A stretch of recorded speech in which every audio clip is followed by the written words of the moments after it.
Welcome everybody to the Institute for Government. My name is Daniel Thornton, I'm Programme Director here.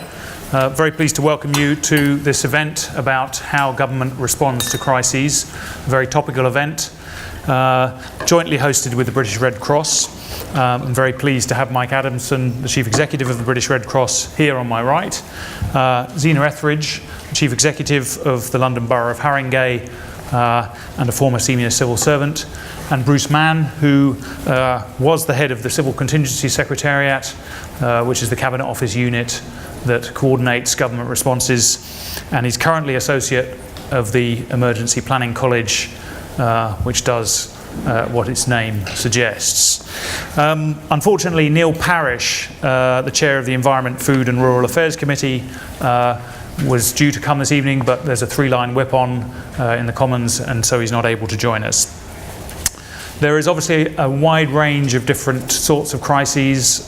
We've recently had Grenfell, we've had the Manchester bombing, we've had all sorts of events with unexpected characteristics, and each with their own special character. This evening we're going to explore what happened before those crises, what happened during those crises, and what happened after.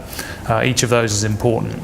And ask, and I hope answer, two big questions. How does government in the UK prepare for crises and learn from them?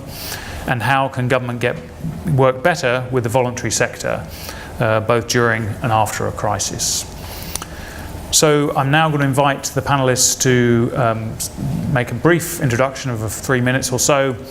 Then there'll be a discussion among the panel, and then questions to you in the audience. I know there are some experienced people in the audience who've grappled with their own crises, and I'm looking forward to hearing your questions in due course. Let's start with Mike Adamson, Chief Executive of British Red Cross. Now you've had experience of a wide range of crises and mobilising volunteers to help. What is it you want from government? Well, briefly, in terms of what we do, we responded to around 1,500 crises last year, everything from small house fires through to local flooding, through to the terror attacks in Manchester and London, and then of course the Grenfell Tower. And what we're about, and emergency response is part of what the Red Cross does all around the world, and here in the UK is no exception, is we're the voluntary organisation, if you like, that offers the end-to-end support. We're there in the rest centres, we're setting up support lines, we're helping manage donated goods, we're advocating on behalf of the people who are affected, we're fundraising, we're partnering with distributors of funds. Last year we raised around £27 million for those terror attacks and the people affected by Grenfell. Our aim in convening this event is about what do we learn from all of that, and how can we do it better? And I think what really strikes us is just how self-evidently no emergency is the same, but actually even the different categories of emergencies have quite different characteristics.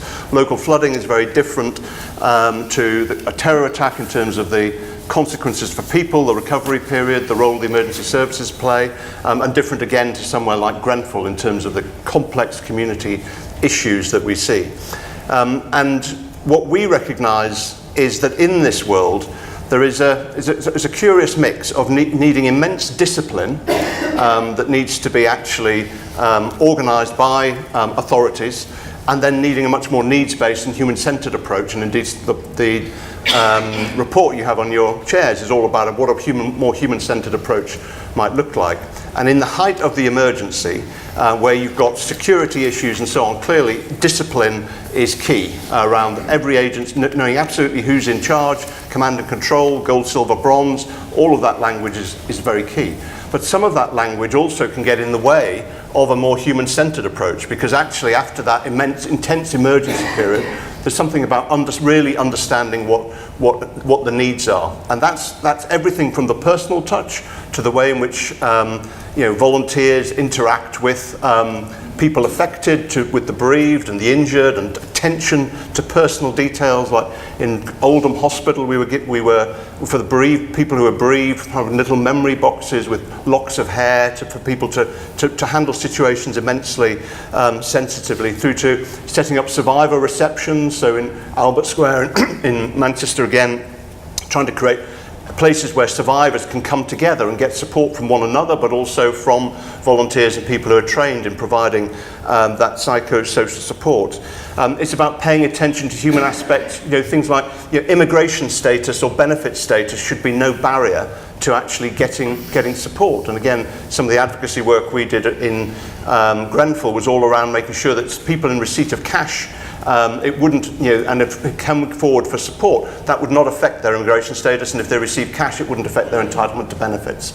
Because actually a human-centred approach will really build on that. The Kerslake report in Manchester emphasises the role of civil society in terms of first aiders being available, being around the stadium to provide support to the first aid support to the walking wounded, because the emergency services are absolutely tied up in the acute and horrible injuries that people are experiencing.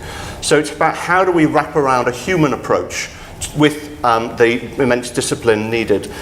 And together with we had a lot of learning about how we can improve, in particular around how we work with local community organisations. Again, the community organisations around the Grenfell Tower site did an extraordinary job, and were, just as we were in rest centres from 2 or 3 o'clock in the morning on that Wednesday morning, actually so were the local community organisations who'd never been involved in an emergency before. And we learned a lot about how do we work with local community organisations in order to make ourselves relevant, and how you connect up a national and a local organisation. There's something about readiness from government. We know, because we work across the country, we're part of nearly every local resilience forum in the country, that actually they vary hugely in their quality and momentum and their ability to engage and convene. And in one sense that's not surprising, because emergency planning departments have been badly affected by cuts in public sector funding for local authorities. So teams that used to be 4, 5, 6 people are now one person spread over a number of local authorities. So in terms of the resources available to pull agencies together to work out what kind of scenarios you're trying to address, the preparedness really needs to be paid attention to. And then finally, perhaps just highlighting the opportunities for much greater coordination around fundraising. We're very proud of the fact that we raised £27 million, but the fact is that it's a very, and that was all went direct to people, victims, the bereaved families and those injured. But the fact is it's a rather inequitable way in which to provide cash support to people, because actually if something is very has a lot of public support, like the victims of the Ariana Grande concert attack, then actually we're able to raise a lot more money than we are for the victims of terror attacks that attract less profile. And actually you can end up with great disparity in the amounts of cash support available. And so there's work that we're trying to do in terms of lobbying government about how we streamline fundraising in order to create a greater likelihood of some equity in the way in which that's the funding available, and then setting up having distribution partners available to actually make sure, with experience in distributing cash to people who may be profoundly traumatized by what's happening or happened, and then recognizing that of course the psychological effects of these emergencies last and materialise many months afterwards. We produced a report in Northern Ireland, I'll then move on, I'm sure I've had my 3 minutes, but called Living, but it's just interesting, called Living in Fear of the Rain. And that was because actually of people who'd been affected by flooding and then gone back to their homes. Every time a cloud went overhead, they worried that actually they were going to be flooded again and have to leave their homes. And the psychological effects of these emergencies live with people for many months and sometimes years afterwards, and clearly that's going to be the case in Grenfell as well. So how do we pay attention to actually really gearing up at every stage of this process to build a human-centred approach to this that actually provides support to people for the duration in which they're experiencing distress? Thanks very much, Mike. Zina. Thanks very much. And kind of thinking about what I would say for my 3 minutes, I'm very aware of the kind of immense expertise on a kind of national level sitting at either ends of me on the panel, so I thought I'd focus on a kind of local response. And Haringey is a borough that, as some of you will be aware, has had its fair share of crises, from kind of crises of social work, like Victoria Columbia and Baby P, Broadwater farm riots way back in the 1980s, the kind of riots of 2011 which started in Haringey. So it's a borough with quite a lot of experience of crisis. crises. And I therefore find it quite helpful to think about what the difference between an emergency or a major incident and a crisis are, because I think there are different responses and they are different things, and certainly from my perspective and our perspective. And we have emergencies and major incidents all the time. You know, they kind of happen. If you're a local authority, you are the body that is responsible for making sure that the road network is closed when there is a major incident involving a fire or a flood or something. And, you know, we deal with those as a major incident. And then there are emergencies. So in common with lots of other boroughs in London recently, we've seen a real spike in gun and knife deaths, crimes, injuries. And actually those are emergencies as well because of the impact they have both immediately in terms of the kind of police response, the community response, and the kind of wider impact it has on the community and the way the community feels. So for me, an incident is something that you can deal with an operational response. It becomes a crisis from my perspective when it gets out of control and everything starts playing off everything else, and you can no longer just have an operational response to dealing with things. And I think there are lots of lessons to learn from all of those, but it helps me to think about them in different places. So we can't avoid emergencies and major incidents. They're just going to happen. You can kind of minimise them to a certain degree. There are some things that we can do to avoid those things becoming crises, and I think that's kind of quite an important question, is kind of what's the learning about how you avoid something becoming a crisis.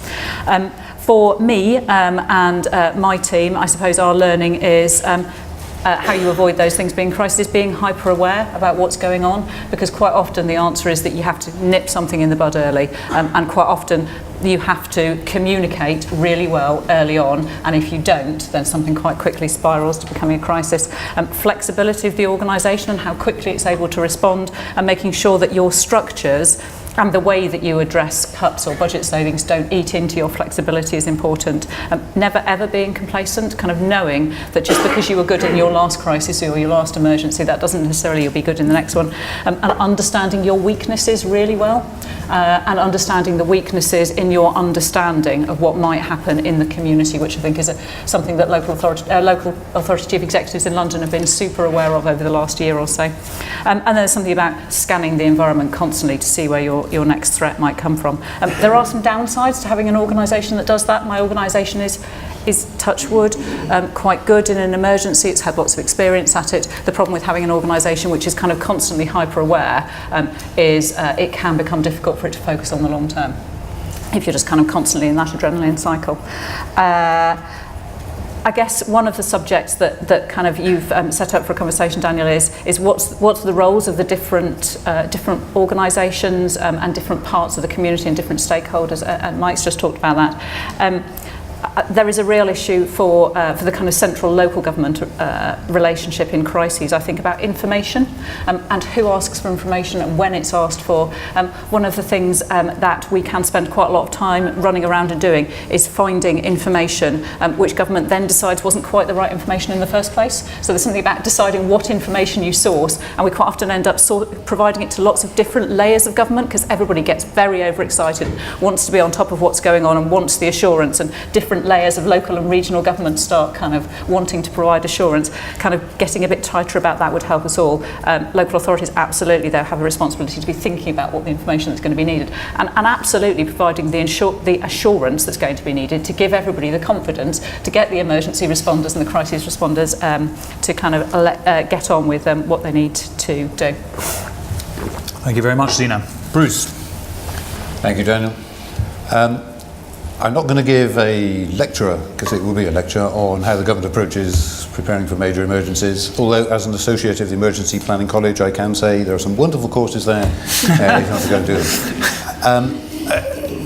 I'm saying to Daniel on the phone the other day, Daniel's request came through to me when I was in the Gulf states, or one of the Gulf states. Because I'm associated with the Emergency Planning College, I do quite a lot of work in the Gulf, which is helping the Gulf states improve their own resilience. And it's interesting that they are all looking to the UK as an example of, if not best practice, good practice, which is just a point I put on the table, which is there is something about what we are doing which is good, even if it can be improved, and we shouldn't let go of that. It's a reflection I hadn't really thought about until I started doing the work in the Gulf. In that work, and indeed in my time as Civil Contingency Secretariat, I kind of had 4 touchstones, which I'm going to just put out there, and we'll see if it's a useful focus for debate. The first was competence, by which I mean principally the public sector emergency responders. Were they good, reliable when it came to a crisis? That had a number of characteristics. The emergency planning business is characterised by the fact that actually emergencies tend to go in bursts and you get quiet periods. So it's looking for that sort of restlessness in the centre, or at least that's the excuse I told myself. That restlessness from the centre that says, look, don't go to sleep. Something will happen one day, you've got to keep focused on it. But it's also, importantly, something I never quite got round to, but I know the government is now looking at it, about setting standards, in my view, for the competence of emergency responders. Those are the duties in law, and possibly about assurance and validation, not inspection. I'm not a great believer in inspection, but possibly about assurance and validation that says that local authority, when it comes to it, we can rely on them to activate a good emergency response. So that's my first point, competence, just in the aim of being slightly controversial if there are any emergency responders in the room. The second point was continuous improvement, learning. You've mentioned it, Daniel. There's always, in every incident, every exercise, the opportunity to pick up in a proper, well-run, lessons identified regime, the areas where you can improve. So the next thing I'm looking for is that is part of the culture, and when lessons are identified, they are acted upon. So I take one example which is seared into my soul. After the 2005 London bombings, we are not as good as we should have been at looking after families, relatives and so on of those who were thought to be lost in the tube or gone missing or whatever, and we put in place a mechanism, we hope, to deal with exactly that kind of thing were it to happen again under Tessa Jowell. So that was a piece of learning which was systematised, I hope. I'm going to agree with Mike on, which is actually a neat intro to my third point, which I just label compassion. People will have detected by now I'm running through the seas, which is this human-centred approach. Actually, I'm going to slightly disagree with Mike. It's not only outside the cordon in the response and recovery phase. An emergency is an emergency because it is doing something bad to people. And therefore, actually, all thinking on risk assessment, emergency planning and so on should start with people who are affected by that risk. And if you will notice in those circumstances, you get a very slightly different but much more powerful risk assessment, set of emergency plans and so on, if it thinks about people than if it thinks about mechanics. The trouble sometimes I think with the word resilience is it's a slightly mechanical engineering phrase, and there are processes and gold, silver and bronze and so on. If you lose sight of the person in that, the people who are on the end of that risk, then you're losing something important. I had the privilege to work for some ministers whose first instinct when I gave them the bad news was, what do we need to do about the people? And I respected those ministers most. I won't name them. I respected those ministers most because that's exactly the kind of instinct I want out of a senior politician faced with a major emergency. Compassion. Fourth C is communication. In the true nirvana of a truly resilient country, which of course we'll never get to, it's not just the public sector. It is critical infrastructure. It is the corporate sector. It is communities of whatever nature. And that means the government has a responsibility to communicate about risk, about emergency preparedness and the plans and what people might do to look after themselves. It has, I think, a heavy responsibility to do that, not only in peacetime, but also when it comes to a crisis as well. This is what's going on. If you're worried, this is what you can do. This is what you can do to look after yourself. So those are my 4 C's. I think they add up to the 5th C, which is credibility. If you've got that, you're a long way to having credibility as a government in the emergency response arrangements you've got into place. It isn't a perfect answer, and I've been very simplistic in 3 minutes. I'm sure people will raise a whole bunch of other things too, But those are my 4 key touches. A little more than 3 minutes, if I may say, Bruce, and you slipped a 5th C in as well, which anyway, they're a good set of reminders of the things we should be focusing on. So, I mean, let's get specific about some of the examples that have happened in 2017. We had on the 22nd of May the terrible bombings in Manchester. Subsequently, we had the Kerslake report, which Mike has talked about. What I took from the Kerslake report was that the response was pretty effective. There were things that could be improved, and that report is, you know, part of that process of learning. But basically, the response was pretty good. And then on the 14th of June last year, we had Grenfell, and I think, you know, the inquiry is still going on, but, you know, I think it was a very different sort of response. It looked like the relevant local authority was overwhelmed. They took 36 hours to ask for help. Central government was not responding very decisively. There was a particular moment for central government after the elections where things all looked a bit uncertain. Now perhaps the characteristics of those events were very different. I'm sure they were, but nonetheless, what can we draw from those comparisons? Am I being fair, Mike? Well, I think it is important to recognise the very, very different characteristics of those events. So, you know, the interesting, you know, so for example, in the Manchester attack, many of the people who were affected by the Manchester attack had come from all over the country. And so while the community responded in a sense of great solidarity in Manchester, the We Love Manchester Fund, it didn't have the complexity of community engagement issues that something like Grenfell did. The London Bridge attack, people died, were from overseas. So again, what you have is immense trauma and effect on people, and that long-lasting effect, but quite different to the complexity of the community issues arising in somewhere like Grenfell.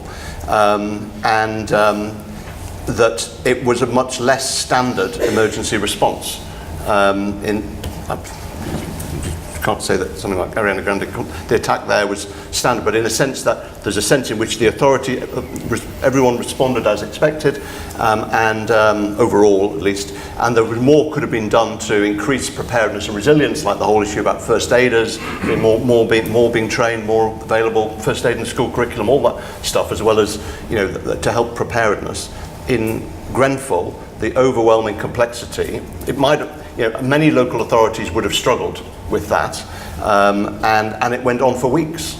And of course there are lots of issues and learning around visible leadership in those moments, but with a group of people, some of whom, all of whom actually responded with, you know, acted with huge dignity, but also who then were not visible in the same way as they were in some of the other events. And actually the difficulty, I was in, you know, Gold Command over the weekend, and actually the difficulty of identifying who was affected and finding out where they were. All of those issues made it really complex. So I'm not, you know, not trying to do the job of the public inquiry, but there's actually huge amounts of complexity in Grenfell that was not, and that endured, that was not present in the same way actually in the terror attacks, terrible as they were. But essentially, you didn't get a call from K&C as a fellow chief executive in London. Well, as Mike said, you know, I don't really want to comment specifically on the K&C response, not least because it's not helpful for my relationships with my colleagues in London. But you know, K&C didn't ask for us for help for 36 hours afterwards.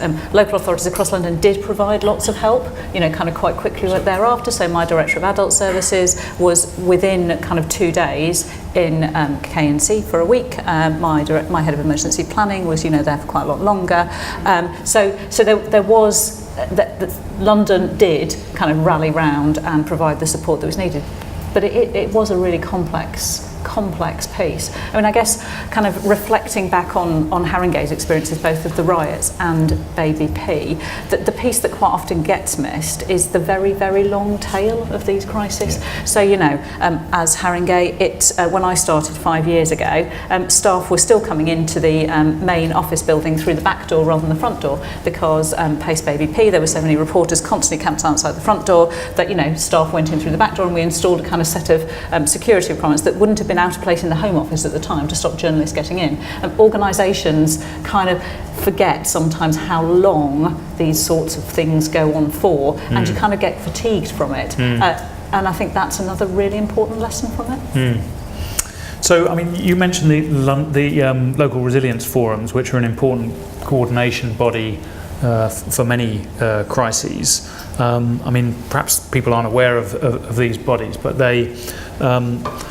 Is it fair that the local resilience forum in Grenfell didn't really kick into action? Is that right? And is that part of the kind of learning that central government needs to be doing what you said, not inspecting, but kind of checking that these forums are, in some way, checking these forums are operational?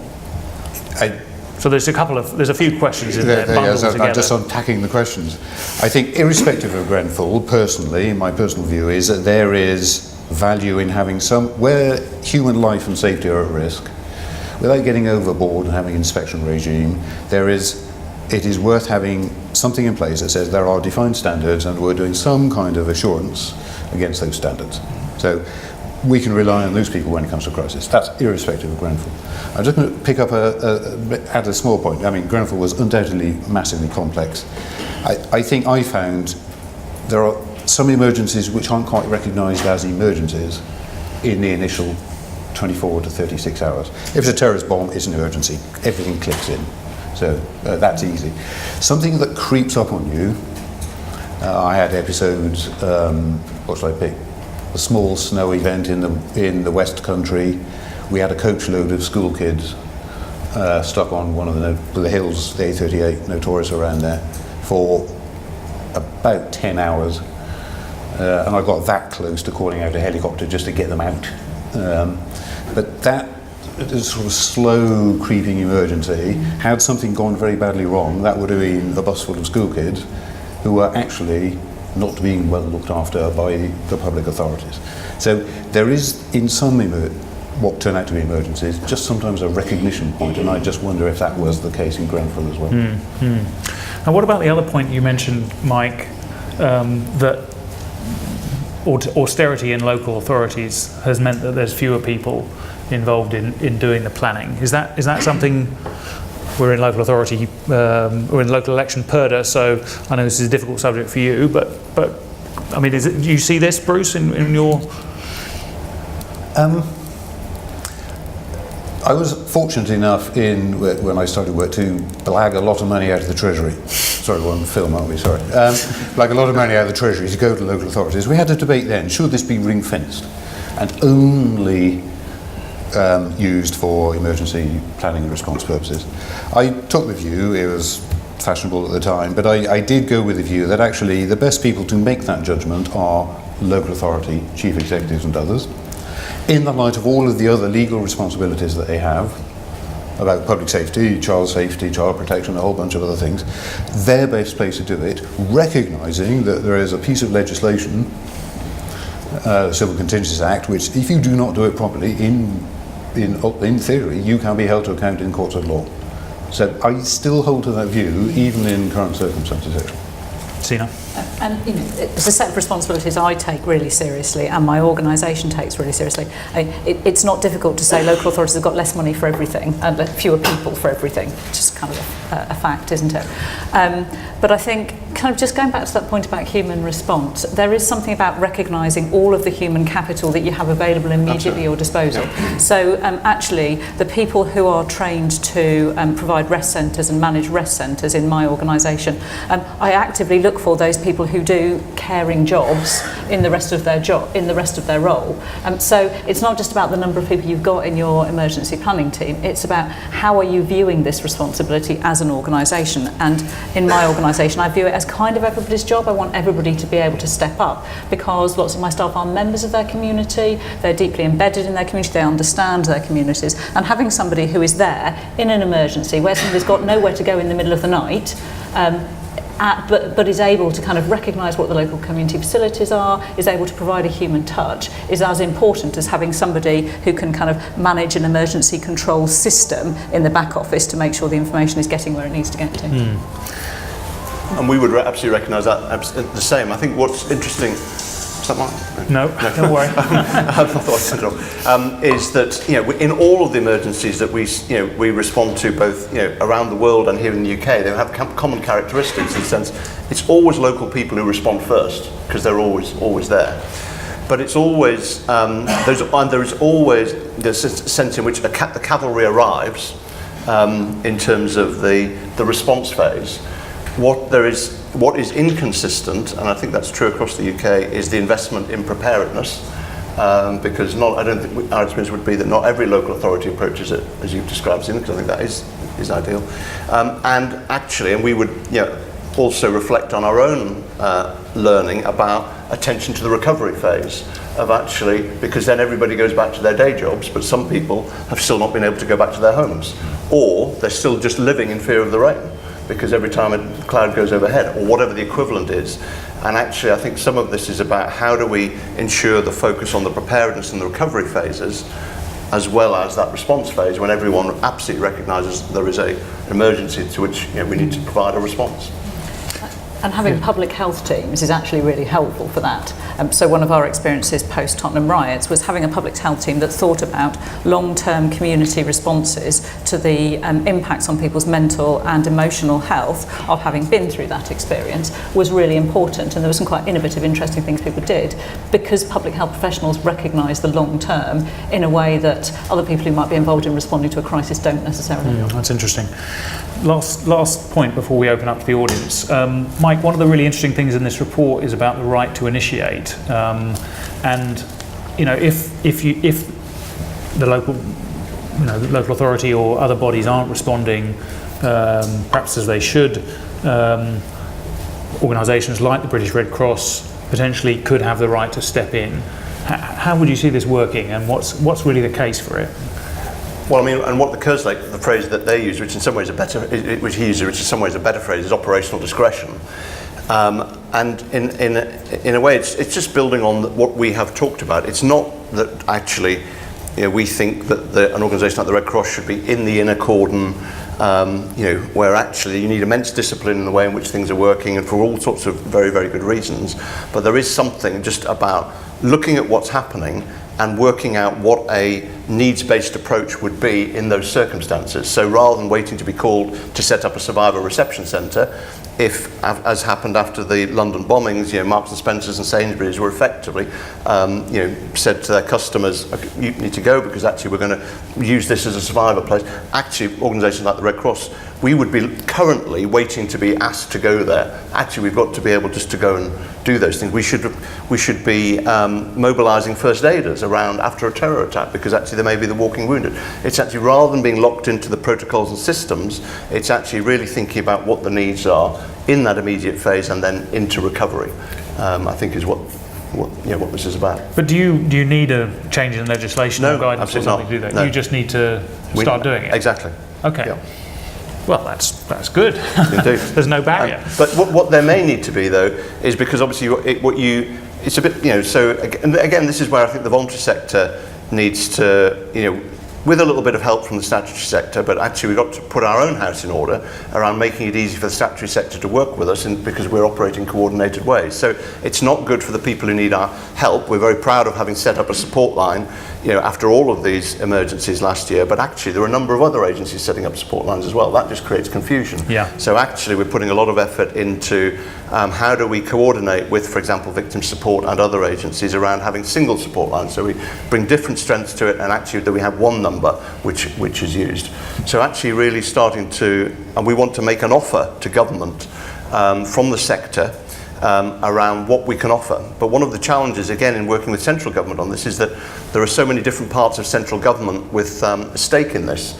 And actually you get, so of course there's Civil Contingencies Unit, but there's also the Home Office, there's DCLG, and all of them have a different angle on some of these issues. And actually how we bring those things, those different government departments together to enable a more integrated approach that we set out in advance is also tricky, because we've written a lot of letters and been passed from one department to another, go and see that minister, whatever. So something about how we bring all this together and actually remap what we expect to happen. Whereas in the good old days, Bruce was in charge. Let's open things up to the audience. Please wait for microphones. Please say who you are. Please keep your questions or points brief. I saw Margaret's hand first. You still have to say who you are, Margaret. Margaret Aldred, former civil servant. I'm very interested in Zina's distinction between emergencies, major incidents and crises. And one of the things which has struck me as being a difficulty, which is perhaps most shown by Grenfell Tower as opposed to the response to the Manchester bombing or the London bombings, is where the organisation which has the primary responsibility for responding is seen as in some way culpable, and there is an agenda amongst the wider commentariat which makes it extremely difficult for the organisation with the primary response, whether it's local government in the case of Grenfell Tower or some national emergencies, to manage it in a way that is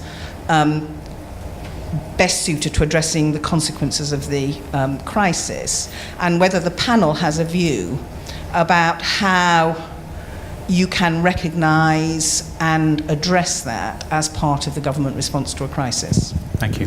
Zina, do you want to have a go at that?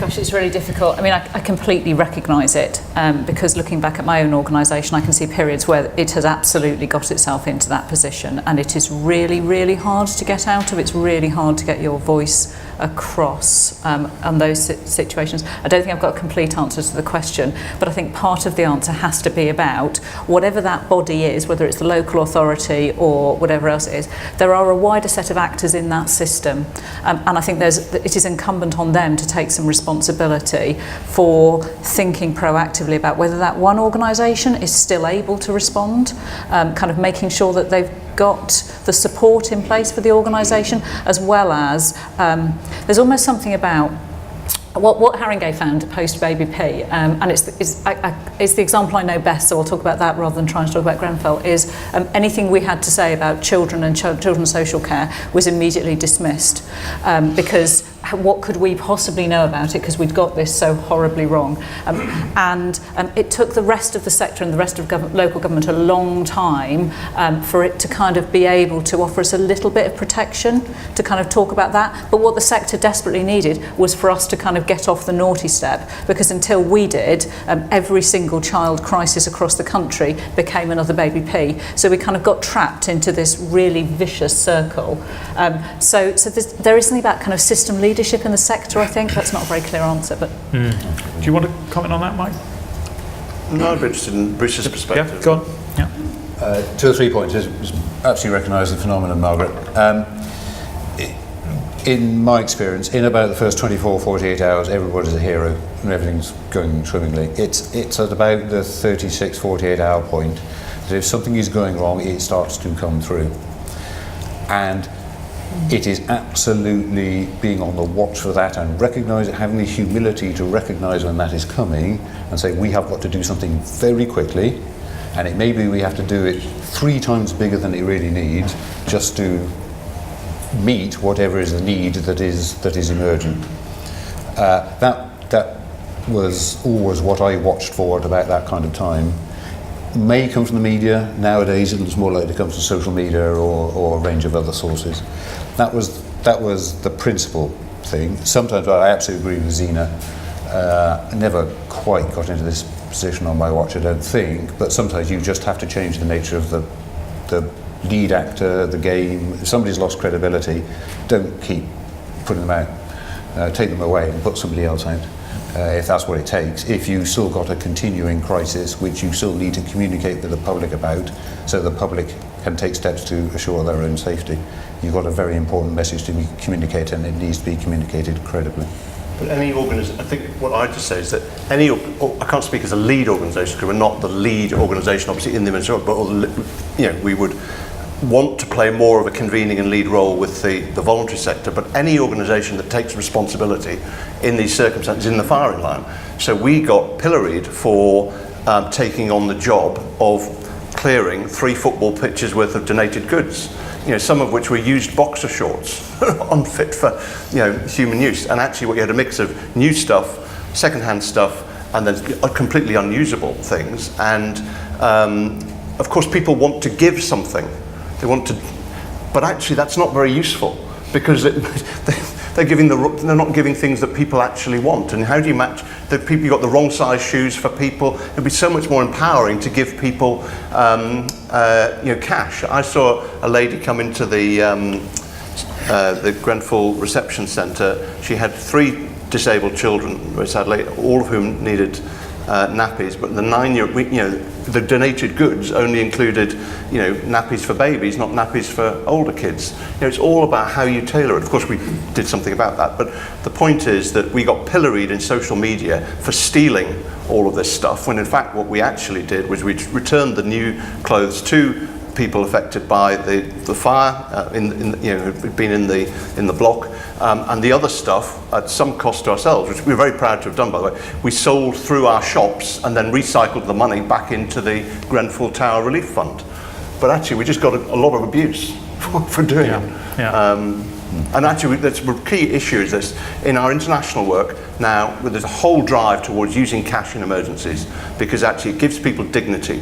They choose what their priorities are, and then they actually can get back on their lives, rather than actually this rather patronising act of handing over something that we've chosen for them.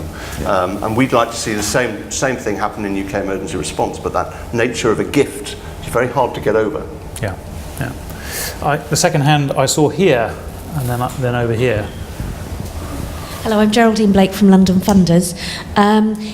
This is about the importance of the local community sector. One of the things,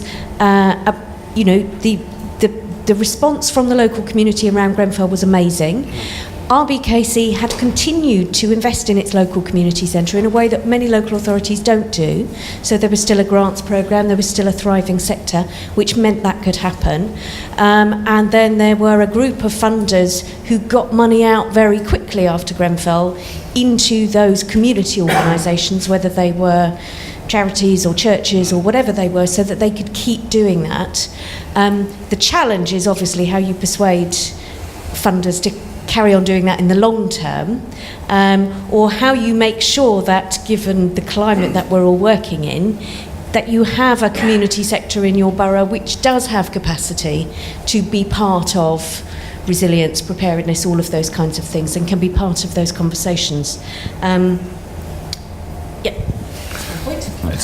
a good point it is. I mean, not an easy one to answer, I think, but well, it's so true. The local community organisations did an unbelievable job, and I'm not familiar with the backdrop to it in terms of why they were there, but they were absolutely relevant, vibrant, getting cash into people's hands, or into organisations' hands, and of course at some risk to themselves as their organisations, in terms of, because that's not what they were set up to do. So in terms of both core mission, long-term funding of their own work, is a real threat. And I think one of the, again, pieces of learning for the future, as we make a proposition from the voluntary sector to government about how things should change, is about how do we protect voluntary organisations that do step up, but then actually whose survival is threatened by the fact that they've stepped up, because actually they've used all their resources for this. They might have used some of their reserves that were actually built up for a wholly different purpose. Bruce? Sorry, I think it was a very powerful point. I could come out with 2 or 3 cliches. We started on a piece of work we call community resilience. 2 or 3 cliches. All emergencies are local. All emergencies are going to go out over a very long tail, actually, especially on the psychosocial side. And people are, if you've got community networks, some kind of social capital in that particular community, people are going to look for help amongst themselves, and that's going to help them in that longer term. So that's just 3 very obvious cliches. But if you've got that as a strength, or you can build upon that as a strength, or get people who've already got that just to think about what they do in an emergency, then you're starting to build that more resilient country that we hope we're trying to do. But I absolutely agree with you, starting with, if you've got resilient communities, you've got a real asset which you can treasure. Zina? Absolutely. It's a really important strategic aim for any organisation which is in the position like a local authority, is having resilient communities, because you can't do everything yourself. I guess one of the things from 2017, which was miserable in many ways, but it did provide us with lots of lessons for lots and lots of lessons and lots of opportunities for learning. So one of the conversations we've been having locally with our voluntary sector is, what more do you want us to do to help you respond in these situations? How well prepared do you feel at the moment? What information do we need? How do we communicate with you? We're having a workshop next week, as it happens, because that was one of the questions that came out from them to us following Grenfell. Over here. Yes, Joe Dulger. I'm a GDPR project manager at a university in the southeast, and also Governor, Chair Finance Committee at a Academy Trust in Haringey. And Happens every time. Yeah, Somebody from absolutely. every time. Absolutely. Great kids and great school, Heartlands High School. My question is actually, how does the panel feel that government and wider players respond to other crises? I'm thinking particularly in terms of my day job, in terms of data crises, and perhaps crises that are serious like that, but maybe not as visible immediately anyway. Yes. Yeah. One of you, perhaps, so we can get a few more questions in. I sort of half made the point before, which is recognising a looming crisis before it becomes a crisis, you see what I mean? Just extending Zina's point. I think I've got the flip side, which is the humility in central government apparatchik. So humility in central government, that it's not for central government to try and solve all of these kinds of things.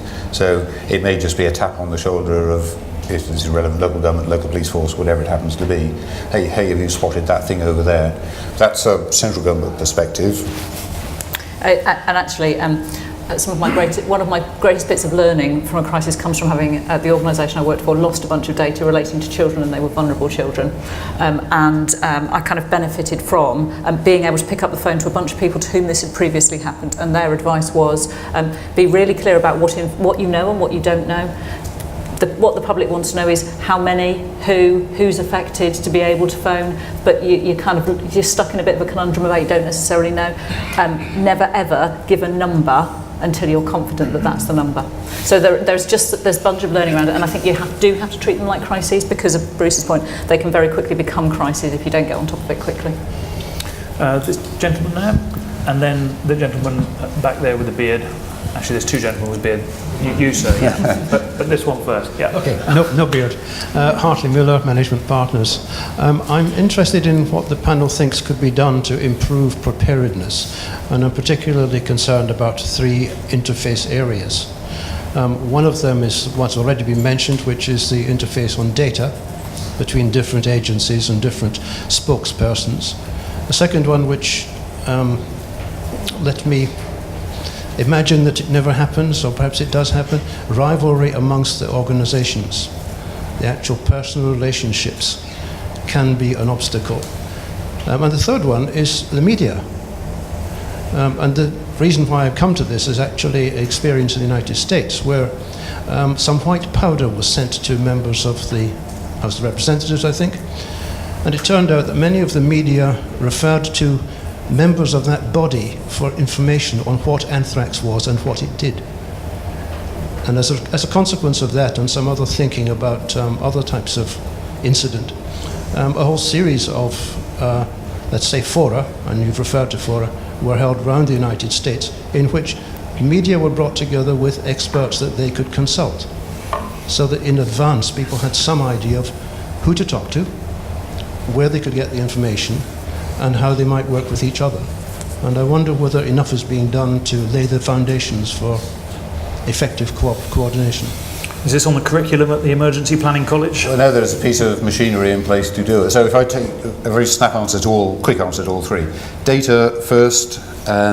One of the real irritations I had for about a couple of years was, we hold this data, it's private data, we can't possibly share it with anybody else because that's a breach of personal privacy. We eventually got a legal opinion that says if that personal safety is at stake, you have not only can you have a duty to share it with other people. So eventually we had wrote an information sharing protocol, cleared it with all the lawyers, and said to emergency responders, do that and you're on safe legal ground. Look, you've got all those learned QCs who signed the bottom, so be comfortable. Second, on rivalry, well, if it comes to it, I never really actually, there were genuine differences about the best nature of the response, and that's just needs to be resolved somehow. Fortunately, I never had kind of personal rivalries. I never experienced that in 6 years, and in the face of a really major emergency, those things kind of melt away, actually, I have to say. But if it comes to it, you've just got to escalate it, and somebody like head of civil contingency secretariat or the Prime Minister or the Minister has to intervene and either sort it out or take somebody off the pitch. Media, it's, I think, not a secret, although it's not widely publicised, that there is a peace-off process in place in peacetime to have the conversation with the media that says, look, when an emergency happens, this is what will happen. Let us explain all this terminology, gold, silver, bronze, all the terminology to you. Come along and see some of our exercises, play in some of our exercises if you like.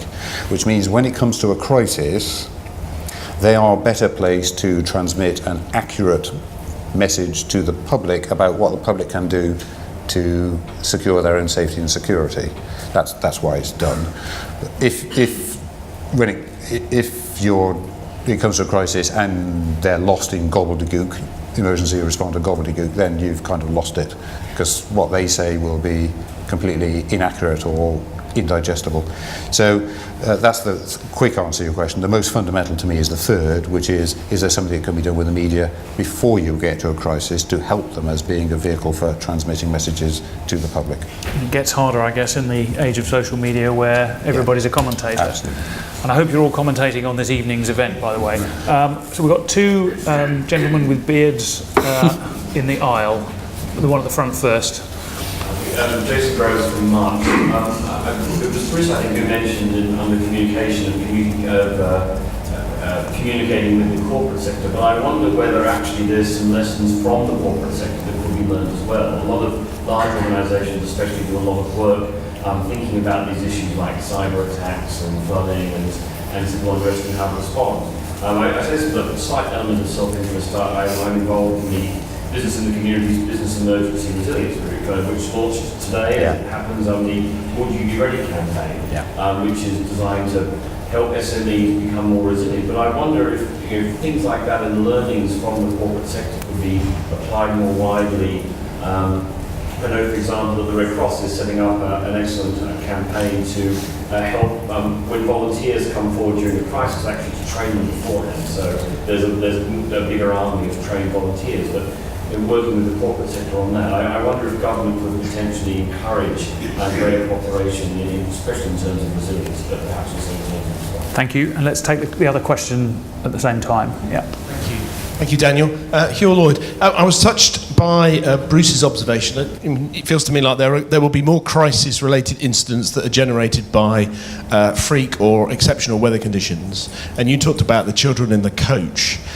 2 or 3 trains on South West trains were stuck either side of Christchurch in the winter, and seemingly nothing happened.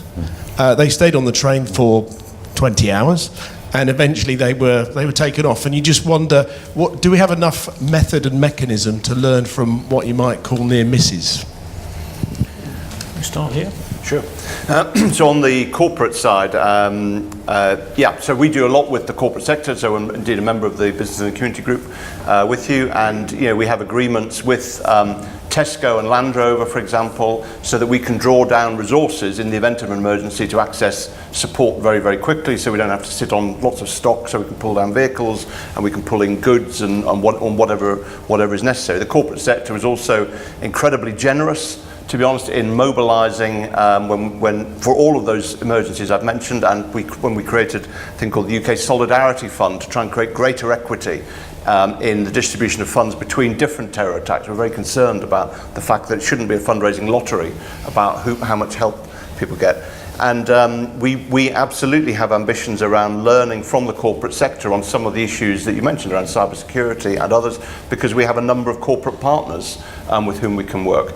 And so as we work through what coordinated approaches look like, which draw on all sectors, and I think it is quite fragmented at the moment, and that's part of what the purpose of convening these kind of events is to pull together the learning about to get to a place where we can make a proposition to government, then actually it has to be how will we draw on all of those capabilities. So I think it's a point really well made. And in terms of those specific issues, I mean, I'm very conscious of those kind of transport crises and other things that happen, and actually there may not be mechanisms in place through which people stranded in those kind of ways actually get the support they need. I think it's something we should follow up on coming out of this. Zina? I'm not sure I've got anything to add, except for I think there is absolutely a role for working more closely together on some of these things, locally as well as nationally. So one of the things I worry about is if there's a crisis in my patch, is have we got the right mechanisms for getting businesses together who will both be potential responder but also potentially massively affected. So you cordon off an area of a street and a retail area, and those businesses are massively affected, particularly if they're really small businesses, can be almost irrecoverable even if it's only for 48 hours. So absolutely, I would really welcome that. Bruce? Which I believe it happened at Borough Market, which is a relatively short cordon, but actually it caused a couple of traders to go under. Well, quick response. Berg, I think, is a great initiative. We tried to do a bit of this. I'm sure it's been continued by my predecessors, successors. It actually turned out to be what the information needs of business turned out to be really quite simple to meet, which is what are the kinds of risks that might emerge, and if they do emerge, what are the consequences you might have to deal with. It's not desperately sophisticated cybery sort of stuff. It's simple things like there might be a cordon around your premises for 3 days, so how do your staff get to work? Your staff might be ill or too scared to come to work, so what happens if only half of them turn up? Very simple things like that can be put into some kind of mechanism like Berg that says, look, if that happened, what would you do? And then leave it to people who know their businesses to get on with the planning. On the near misses point, I hope there is learning, although I don't know the specific circumstances of South West Railway's embarrassment 6 weeks ago. But in 2007 floods, we had people trapped on the M50, 30 miles of the M5 overnight for about 12, 16 hours before anybody got to them. And there's a range of protocols which were put into place involving local authorities and the voluntary sector to get them, make sure they're looked after, food, water, nappies, whatever it happens to be. I think if I were still head of Civil Contingency Secretariat and that polite word I used, restless, I would be asking the question, well, why didn't that kick in those circumstances? There may be very good reasons, but I think it's worth asking the question. We've got time for one last short, sharp question. I saw your hand first, sir. Yeah. Fadi Itani, CEO of the Muslim Charities Forum. I think, leadership is not just when good things going well. And we know, it's ought to be tested during difficult times. And it's not a secret, leadership failed during Grenfell, for example. And we need to be honest and actually be clear about this, because we need to learn from this life we're lost. Pre and during and after, we're still struggling to understand how and why it went wrong.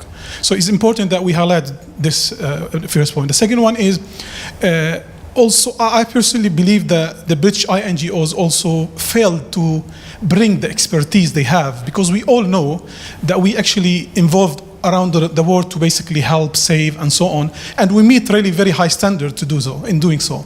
But when we actually tackle something home, we more or less treated it like a PR exercise. We actually send the people who are not really the expertise or the expert in dealing with such thing.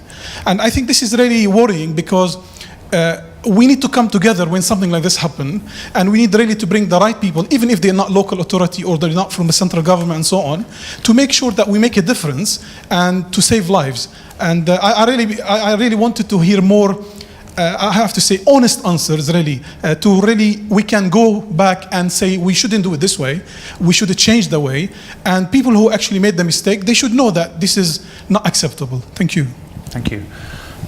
Okay, so I'd like each of the panel members to give their any reflection on that, and also any short concluding remark, as we are now almost at 7 o'clock and refreshments are being assembled outside as we speak. Bruce. I'm going to leave Grenfell to one side because there's a public inquiry going on, and that must reach its own conclusions about leadership. I'm going to fundamentally agree with you about your point about leadership. I was always looking, as a parachick in central government, I was looking for the senior politician, as well as the senior policeman or whatever, senior politician who would go out there and be the public face of the response, looking after the human beings who've been affected by the response. To the degree that I had that, and I was lucky I had that on most occasions, I was immensely happy.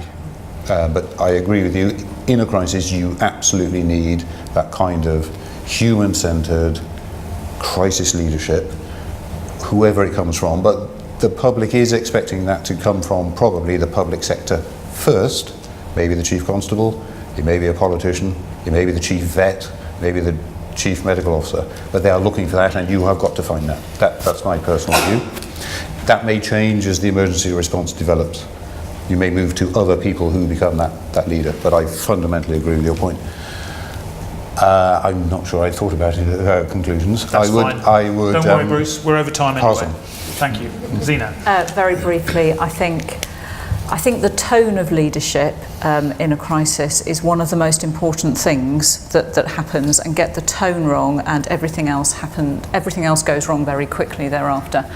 So if I think to the Finsbury Park attack, which happened actually just over the border, so not quite in Haringey, but right on the border, and with affected a bunch of people from Haringey who were worshippers there, the tone that the community set and the community leaders set very quickly, and actually the way that the individuals who were there responded, and the way that was played out in the media, set a particular tone for that incident, and I think actually set a very helpful tone, and enabled the community to come together around it and to move on in a really sensible and sensitive way. So I completely agree that setting the right tone of leadership and being clear when you've got things wrong and learning from those is really important. Every crisis and every emergency is an opportunity to learn how to do it better next time, because you can almost always learn something from it, even if it's just a tweak around the edge. The difficult thing is constantly having the discipline to do that. Thank you. Mike. So I completely agree about leadership. I think every organisation who responded, particularly at Grenfell, but also in all the other learned a lot about leadership and about how it played its part and how it interacted with other leaders in order to try and help the whole to be greater than the sum of the parts. I think the point about the British INGOs is a really fascinating one, actually, and indeed, Islamic Relief and Muslim Aid did mobilise. One thing that's worth, as we look at the international comparisons, it's worth bearing in mind that even though Grenfell was, all of these attacks were horrific and horrendous, actually the international emergencies tend to be on a different scale in terms of, the 600,000 Rohingya refugees coming over the border into Bangladesh. The numbers are just colossal in comparison to the numbers that we're dealing with in these situations. And we have to think, therefore, about what is the problem that we're trying to address here. And I don't think it's about mobilising international INGOs. I think it's about, because we have emergency services who are well trained and actually well practiced and disciplined, and we have some great local authorities who when it's working well with local resilience forums and so on, are coordinating and convening. We have some great voluntary sector organisations who are already present. The issue is, how do we make systematic improvement in all of that, in all of the consistency of it, so that we've got the preparedness right, the response right, and the recovery right, but actually proportionate to the situation in which we're actually trying to address. And I think what we're about as the Red Cross is all about what are the combinations of things that we all need to do to try and kind of map an approach that updates the current approaches for the learning from 2017, and ensures a greater likelihood of consistency of approach, and that sees it through, and that is genuinely human-centred. Thank you. So I hope this evening has contributed to learning from what happened in 2017, so that the country and the government at all levels is better prepared. Please, let's continue the debate outside. Please join us for a drink and some snacks. And also, please join me in thanking Bruce, Zina and Mike.